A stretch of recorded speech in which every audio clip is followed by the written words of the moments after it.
ಶ್ರೀ ದತ್ತಾತ್ರೇಯ ವಜ್ರಕವಚಂ. ಋಷಯೋ ಊಚುಃ ಕಥಂ ಸಂಕಲ್ಪ ಸಿದ್ಧಿ ಸ್ಯಾತ್ ವೇದವ್ಯಾಸಕಲೌ ಯುಗೇ ಧರ್ಮಾರ್ಥಕಾಮ ಮೋಕ್ಷಾಣಾಂ ಸಾಧನಂ ಕಿಮುದಾಹೃತಂ. ವ್ಯಾಸ ಉವಾಚ ಶೃಣ್ವಂತು ಋಷಯಃ ಸರ್ವೇ ಶೀಘ್ರಂ ಸಂಕಲ್ಪ ಸಾಧನಂ ಸಕೃದುಚ್ಚಾರ ಮಾತ್ರೇಣ ಭೋಗಮೋಕ್ಷ ಪ್ರದಾಯಕಂ.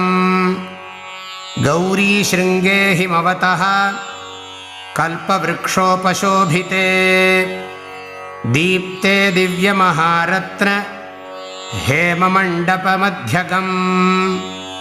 ರತ್ನಸಿಂಹಾಸನಾಸೀನಂ ಪ್ರಸನ್ನಂ ಪರಮೇಶ್ವರಂ ಮಂದಸ್ಮಿತಮುಖಾಂಭೋಜಂ ಶಂಕರಂ ಪ್ರಾಹ ಪಾರ್ವತೀ. ಶ್ರೀದೇವ್ಯುವಾಚ ದೇವದೇವ ಮಹಾದೇವ ಲೋಕಶಂಕರ ಶಂಕರ ಮಂತ್ರಜಾಲಾನಿ ಸರ್ವಾಣಿ ಯಂತ್ರಜಾಲಾನಿ ಕೃತ್ಸ್ನಶಃ ತಂತ್ರಜಾಲಾನ್ಯನೇಕಾನಿ ಮಯಾ ತ್ವತ್ತಃ ಶ್ರುತಾನಿ ವೈ. ಇದಾನೀಂ ದ್ರಷ್ಟುಮಿಚ್ಛಾಮಿ ವಿಶೇಷೇಣ ಮಹೀತಲಂ. ಇತ್ಯುದೀರಿತಮಾಕರ್ಣ್ಯ ಪಾರ್ವತ್ಯಾ ಪರಮೇಶ್ವರಃ ಕರೇಣಾಮೃಜ್ಯ ಸಂತೋಷಾತ್ ಪಾರ್ವತೀಂ ಪ್ರತ್ಯಭಾಷತ. ಮಯೇದಾನೀಂ ತ್ವಯಾ ಸಾರ್ಧಂ ವೃಷಮಾರುಹ್ಯ ಗಮ್ಯತೆ. ಇತ್ಯುಕ್ತ್ವಾ ವೃಷಮಾರುಹ್ಯ ಪಾರ್ವತ್ಯಾ ಸಹ ಶಂಕರಃ ಯಯೌ ಭೂಮಂಡಲಂ ದ್ರಷ್ಟುಂ ಗೌರ್ಯಾಶ್ಚಿತ್ರಾಣಿ ದರ್ಶಯನ್. ಕ್ವಚಿತ್ ವಿಂಧ್ಯಾಚಲ ಪ್ರಾಂತೆ ಮಹಾರಣ್ಯೇ ಸುದುರ್ಗಮೇ ತತ್ರ ವ್ಯಾಹರ್ತುಮಾಯಾಂತಂ ಭಿಲ್ಲಂ ಪರಶುಧಾರಿಣಂ ವಧ್ಯಮಾನಂ ಮಹಾವ್ಯಾಘ್ರಂ ನಖದಂಷ್ಟ್ರಾಭಿರಾವೃತಂ. ಅತೀವ ಚಿತ್ರಚಾರಿತ್ರ್ಯಂ ವಜ್ರಕಾಯ ಸಮಾಯುತಂ ಅಪ್ರಯತ್ನಮನಾಯಾಸಂ ಅಖಿಲಂ ಸುಖಮಾಸ್ಥಿತಂ. ಪಲಾಯಂತಂ ಮೃಗಂ ಪಶ್ಚಾತ್ ವ್ಯಾಘ್ರೋ ಭೀತ್ಯಾ ಪಲಾಯಿತಃ. ಏತದಾಶ್ಚರ್ಯಮಾಲೋಕ್ಯ ಪಾರ್ವತೀ ಪ್ರಾಹ ಶಂಕರಂ. ಶ್ರೀಪಾರ್ವತ್ಯುವಾಚ ಕಿಮಾಶ್ಚರ್ಯಂ ಕಿಮಾಶ್ಚರ್ಯಂ ಅಗ್ರೇ ಶಂಭೋ ನಿರೀಕ್ಷ್ಯತಾಂ. ಇತ್ಯುಕ್ತಃ ಸ ತತಃ ಶಂಭುಃ ದೃಷ್ಟ್ವಾ ಪ್ರಾಹ ಪುರಾಣವಿತ್. ಶ್ರೀಶಂಕರ ಉವಾಚ ಗೌರಿ ವಕ್ಷ್ಯಾಮಿ ತೇ ಚಿತ್ರಂ ಅವಾಂಗ್ಮಾನಸಗೋಚರಂ ಅದೃಷ್ಟಪೂರ್ವಮಸ್ಮಾಭಿಃ ನಾಸ್ತಿ ಕಿಂಚಿನ್ನ ಕುತ್ರಚಿತ್. ಮಯಾ ಸಮ್ಯಕ್ ಸಮಾಸೇನ ವಕ್ಷ್ಯತೆ ಶೃಣು ಪಾರ್ವತೀ. ಅಯಂ ದೂರಶ್ರವಾ ನಾಮ ಭಿಲ್ಲಃ ಪರಮಧಾರ್ಮಿಕಃ ಸಮಿತ್ಕುಶಪ್ರಸೂನಾನಿ ಕಂದಮೂಲಫಲಾದಿಕಂ. ಪ್ರತ್ಯಹಂ ವಿಪಿನಂ ಗತ್ವಾ ಸಮಾದಾಯ ಪ್ರಯಾಸತಃ ಪ್ರಿಯೇ ಪೂರ್ವಂ ಮುನೀಂದ್ರೇಭ್ಯಃ ಪ್ರಯಚ್ಛತಿ ನ ವಾಂಛತಿ. ತೇಪಿ ತಸ್ಮಿನ್ನಪಿ ದಯಾಂ ಕುರ್ವತೆ ಸರ್ವಮೌನಿನಃ. ದಲಾದನೋ ಮಹಾಯೋಗೀ ವಸನ್ನೇವ ನಿಜಾಶ್ರಮೇ ಕದಾಚಿದಸ್ಮರತ್ ಸಿದ್ಧಂ ದತ್ತಾತ್ರೇಯಂ ದಿಗಂಬರಂ. ದತ್ತಾತ್ರೇಯ ಸ್ಮರ್ತೃಗಾಮೀ ಚೇತಿಹಾಸಂ ಪರೀಕ್ಷಿತುಂ. ತತ್ಕ್ಷಣಾತ್ ಸೋಪಿ ಯೋಗೀಂದ್ರಃ ದತ್ತಾತ್ರೇಯಃ ಸಮುತ್ಥಿತಃ. ತಂ ದೃಷ್ಟ್ವಾಶ್ಚರ್ಯತೋಷಾಭ್ಯಾಂ ದಲಾದನ ಮಹಾಮುನಿಃ ಸಂಪೂಜ್ಯಾಗ್ರೇ ವಿಷೀದಂತಂ ದತ್ತಾತ್ರೇಯಮುವಾಚ ತಂ.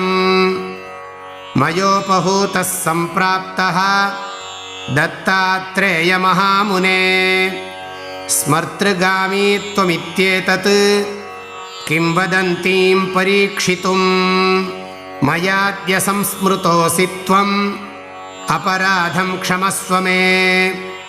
दत्तात्रेयो मुनिं प्राह मम प्रकृतिरीदृशी अभक्त्या वा सुभक्त्या वा यस्मरेन्मामनन्यधीः तदानीं तमुपागत्य ददामि तदभीप्सितम्। दत्तात्रेयो मुनिं प्राह दलादनमुनीश्वरम् यदिष्टं तद्वृणीष्व त्वं यत्प्राप्तोऽहं त्वया स्मृतः। दत्तात्रेयं मुनिः प्राह मया किमपि नोच्यते त्वच्चित्ते यत्स्थितं तन्मे प्रयच्छ मुनिपुङ्गव।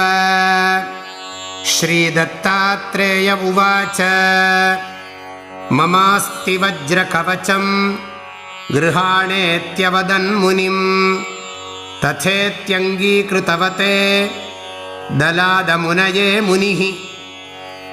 स्ववज्रकवचं प्राह ऋषिच्छन्दः पुरःसरं न्यासं ध्यानं फलं तत्र प्रयोजनमशेषतः। अस्य श्रीदत्तात्रेयवज्रकवचस्तोत्रमन्त्रस्य किरातरूपी महारुद्र ऋषिः अनुष्टुप्छन्दः श्रीदत्तात्रेयो देवता। द्रां बीजम् आं शक्तिः क्रौं कीलकम् ॐ आत्मने नमः। ॐ द्रीं मनसे नमः। ॐ आं द्रीं श्रीं सौः ॐ क्लां क्लीं क्लूं क्लैं क्लौं क्लः। श्रीदत्तात्रेयप्रसादसिद्ध्यर्थे जपे विनियोगः। ॐ द्रां अङ्गुष्ठाभ्यां नमः। ॐ द्रीं तर्जनीभ्यां नमः। ॐ द्रूं मध्यमाभ्यां नमः। ॐ द्रैं अनामिकाभ्यां नमः। ॐ द्रौं कनिष्ठिकाभ्यां नमः। ॐ द्रः करतलकरपृष्ठाभ्यां नमः। ॐ द्रां हृदयाय नमः। ॐ द्रीं शिरसे स्वाहा। ॐ द्रूं शिखायै वषट्। ॐ द्रैं कवचाय हुं। ॐ द्रौं नेत्रत्रयाय वौषट्। ॐ द्रः अस्त्राय फट्। ॐ भूर्भुवः स्वरोमिति दिग्बन्धः। ध्यानम् जगदङ्कुरकन्दाय सच्चिदानन्दमूर्तये दत्तात्रेयाय योगीन्द्र चन्द्राय परमात्मने।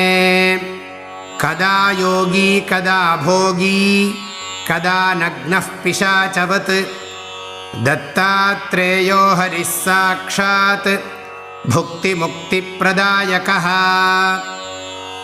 वाराणसीपुरस्नायी कोल्हापुरजपादरः माहुरीपुरभिक्षाशी सह्यशायी दिगम्बरः इन्द्रनीलसमाकारः चन्द्रकान्तिसमद्युतिः वैडूर्यसदृशस्फूर्तिः चलत्किञ्चिज्जटाधरः स्निग्धधावल्ययुक्ताक्षोऽत्यन्तनीलकनीनिकः भ्रूवक्षश्मश्रुनीलाङ्कः शशाङ्कसदृशाननः हासनिर्जितनीहारः कण्ठनिर्जितकम्बुकः मांसलांसो दीर्घबाहुः पाणिनिर्जितपल्लवः विशालपीनवक्षाश्च ताम्रपाणिर्दलोदरः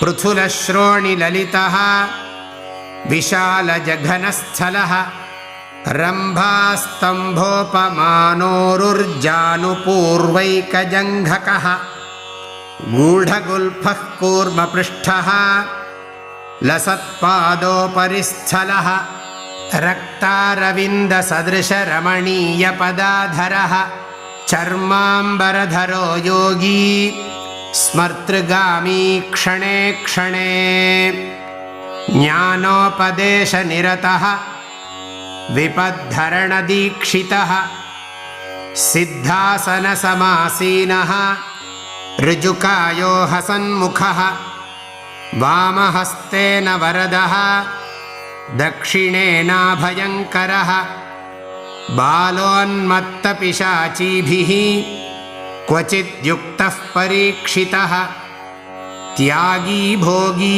महायोगी नित्यानन्दो निरञ्जनः सर्वरूपी सर्वदाता सर्वगः सर्वकामदः भस्मोद्धूलितसर्वाङ्गः महापातकनाशनः भुक्तिप्रदो मुक्तिदाता जीवन्मुक्तो न संशयः एवं ध्यात्वानन्यचित्तः मद्वज्रकवचं पठेत् मामेव पश्यन् सर्वत्र समया सह सञ्चरेत् दिगम्बरं भस्मसुगन्धलेपनं चक्रं त्रिशूलं डमरुं गदायुधं पद्मासनं योगिमुनीन्द्रवन्दितं दत्तेति नाम स्मरणेन नित्यम्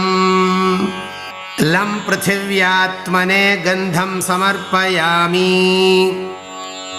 हम आकाशात्मने पुष्पैः पूजयामि यं वायुवात्मने धूपमाघ्रापयामि रं वह्न्यात्मने दीपं दर्शयामि वं अमृतात्मने अमृतं महानैवेद्यं निवेदयामि संसर्वात्मने सर्वोपचारपूजां समर्पयामि ॐ द्रां ॐ द्रां ॐ द्रां ॐ द्रां ॐ द्रां ॐ दत्तात्रेयः शिरः पातु सहस्राब्जेषु संस्थितः भालं पात्वनसूयेयः चन्द्रमण्डलमध्यगः कूर्चं मनोमयः पातु हंक्षं द्विदलपद्मभूः ज्योतिरूपोक्षिणी पातु पातु शब्दात्मकश्रुती नासिकां पातु गन्धात्मा मुखं पातु रसात्मकः जिह्वां वेदात्मकः पातु दन्तोष्ठौ पातु धार्मिकः कपोलावत्रिभुः पातु पात्वशेषं ममात्मवित् स्वरात्मा षोडशाराब्जस्थितः स्वात्मावताद्गलम् स्कन्धौ चन्द्रानुजः पातु भुजौ पातु कृतादिभूः जतृणी शत्रुजित् पातु पातु वक्षस्थलं हरिः कादिठान्तद्वादशारपद्मगोमरुदात्मकः योगीश्वरेश्वरः पातु हृदयं हृदयस्थितः पार्श्वे हरिः पार्श्ववर्ती पातु पार्श्वस्थितस्मृतः हठयोगादियोगज्ञः कुक्षिं पातु कृपानिधिः डकारादिफकारान्तदशारसरसीरुहे नाभिस्थले वर्तमानो नाभिं वह्न्यात्मकोऽवतु वह्नितत्त्वमयो योगी रक्षतान्मणिपूरकम् कटिं कटिस्थब्रह्माण्डवासुदेवात्मकोऽवतु बकारादिलकारान्तषट्पत्राम्बुजबोधकः जलतत्त्वमयो योगी स्वाधिष्ठानं ममावतु सिद्धासनसमासीन ऊरू सिद्धेश्वरोऽवतु वादिसान्तचतुष्पत्रसरोरुहनिबोधकः मूलाधारं महीरूपो रक्षताद्वीर्यनिग्रही पृष्ठं च सर्वतः पातु जानुन्यस्तकराम्बुजः जङ्घे पात्ववधूतेन्द्रः पात्वङ्घ्रीतीर्थपावनः सर्वाङ्गं पातु सर्वात्मा रोमाण्यवतु केशवः चर्माम्बरः पातु रक्तं भक्तिप्रियोऽवतु मांसं मांसकरः पातु मज्जां मज्जात्मकोऽवतु अस्थिनिस्थिरधीः पायान् मेधां वेधाः प्रपालयेत् शुक्रं सुखकरः पातु चित्तं पातु दृढाकृतिः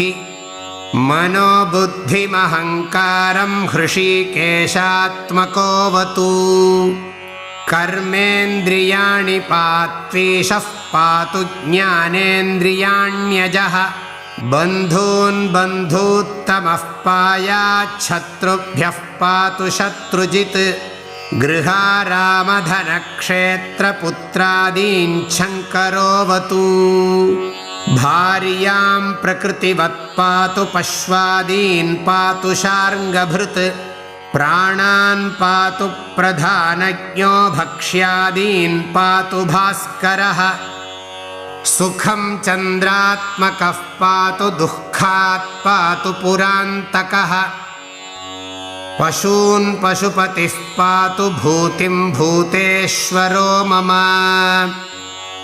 प्राच्यां विषहरः पातु पात्वग्नेय्यां मखात्मकः यां यां धर्मात्मकः पातु नैऋत्यां सर्ववैरिहृत् वराहः पातु वारुण्यां वायव्यां प्राणदोऽवतु कौबेर्यां धनदः पातु पात्वैशान्यां महागुरुः ऊर्ध्वं पातु महासिद्धः पात्वधस्ताज्जटाधरः रक्षाहीनं तु यत्स्थानं रक्षत्वादिमुनीश्वरः ॐ नमो भगवते दत्तात्रेयाय स्मरणमात्रसन्तुष्टाय महाभयनिवारणाय महाज्ञानप्रदाय चिदानन्दात्मने बालोन्मत्तपिशाचवेषाय महायोगिने अवधूताय अनघाय अनसूयानन्दवर्धनाय अत्रिपुत्राय सर्वकामफलप्रदाय भवबन्धविमोचनाय आम् असाध्यसाधनाय ह्रीं विभूतिदाय क्रों साध्याकर्षणाय ऐं वाक्प्रदाय क्लीं जगत्त्रयवशीकरणाय सौः सर्वमनस्संक्षोभणाय श्रीं महासम्पत्प्रदाय ग्लौं भूमण्डलाधिपत्यप्रदाय द्रां चिरञ्जीविने वषट् वशीकुरु वशीकुरु वौषट् आकर्षय आकर्षय हुं विद्वेषय विद्वेषय फट् उच्चाटय उच्चाटय ठः ठः स्तम्भय स्तम्भय खें खें मारय मारय नमः सम्पन्नाय सम्पन्नाय स्वाहा पोषय पोषय चित्तं तोषय तोषय दारिद्र्यं विद्रावय विद्रावय देहं पोषय पोषय परमन्त्रयन्त्रतन्त्राणि छिन्धि छिन्धि ग्रहान् निवारय निवारय व्याधीन् नाशय नाशय दुःखं हर हर सर्वमन्त्रस्वरूपाय सर्वतन्त्रस्वरूपाय सर्वयन्त्रस्वरूपाय ॐ नमो योगिने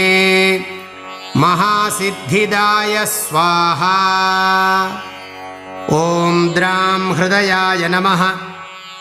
ॐ द्रीं शिरसे स्वाहा। ॐ द्रूं शिखायै वषट्। ॐ द्रैं कवचाय हुम्। ॐ द्रौं नेत्रत्रयाय वौषट्। ॐ द्रः अस्त्राय फट्।